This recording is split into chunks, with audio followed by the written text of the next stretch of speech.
સરસ્વતી તાલુકાના સાણોદરણા ગામ ખાતે પાટણ જિલ્લા પંચાયતના ઉપપ્રમુખ ગોવિંદભાઈ માલધારી દ્વારા સરસ્વતી તાલુકાના 125 જેટલા ટીબીના દર્દીઓને દત્તક લઈને નિક્ષય મિત્ર તરીકે તેઓને પોષક આહારની કીટ વિતરણનો કાર્યક્રમ જિલ્લા પંચાયતના પ્રમુખ હેતલબેન ઠાકોર અને જિલ્લા વિકાસ અધિકારી તેમજ પદાધિકારીઓની ઉપસ્થિતિમાં યોજાયો હતો। આમ સરસ્વતી તાલુકાના અઘાર ગામના 16 દર્દીઓ, અમરાપુરા ગામના 12 દર્દીઓ તેમજ ભાટસણ ગામના 10 દર્દીઓ, એદલા ગામના 12 દર્દીઓ, ખોડાણા ગામના 26 દર્દીઓ તેમજ કાંસા ગામના 23 દર્દીઓ, સાપરા ગામના 14 દર્દીઓ અને વામૈયા ગામના 12 દર્દીઓ મળીને કુલ 125 જેટલા ટીબીના દર્દીઓ પ્રત્યે સંવેદના દાખવી જિલ્લા પંચાયતના ઉપપ્રમુખ ગોવિંદભાઈ માલધારીએ ઉત્તમ ઉદાહરણ પૂરું પાડ્યું હતું।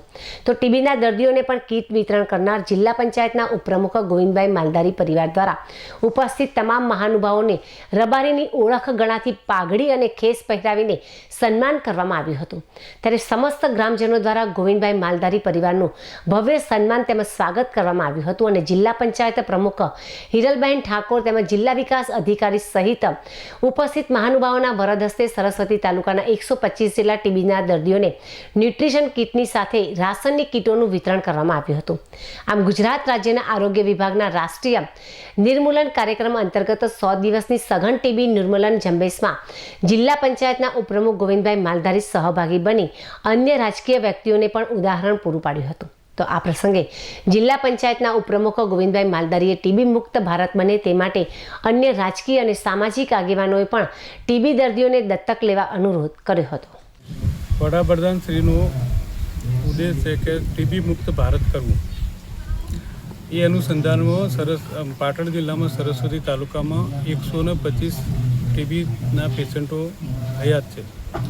તેમને દર મહિને કીટ વિતરણ કરવાનું અને એ 125 દર્દીઓને અમે દત્તક 1 વર્ષ માટે લીધેલા છે। આજે સાણોદરણા મુકામે દરેક દર્દીઓને બોલાવી એમને જમાણવાર સાથે કીટ વિતરણ કરી અને કીટ વિતરણ સાથે એમને 200 રૂપિયા દર્દીઓને પ્રોત્સાહન રૂપિયા અમે આપેલા છે અને દરેક દર્દીઓને દર માસે અમે કીટ આપવાના છે। 1 વર્ષ માટે આ દરેક દર્દીઓને દત્તક લીધી। દરેક રાજકીય અને સામાજિક આગેવાનોએ દરેક દર્દીઓને પ્રોત્સાહિત કરી અને ટીબી મુક્ત કરવા માટે આગળ આવવું જોઈએ અને બનતી સહાય દર્દીઓને કરવી જોઈએ।